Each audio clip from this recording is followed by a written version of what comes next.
होता ब्रिटिश आल्यानंतर तो एक नोकरीपेक्षा नोकरी करण्याची मानसिकता ही उद्योजकता विकासाला त्याची कारक नाही. मराठी उद्योग व्यापार हे मराठी माणसांच्या इच्छाचे विरोध आहे. तेव्हा ते पटत नाही. पण आता काळ बदललेला आहे. परिस्थितीचा डेटा असा आहे की नोकऱ्या मिळत नाही. नोकऱ्याचा प्रमोशन 2% नोकऱ्या देत आहे.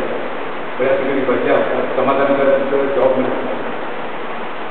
फायर काम दाखवकर निघून जा अशा परिस्थिती आहे. पण गेल्या 10-15 वर्षामध्ये एक वातावरण बनलेलं आहे.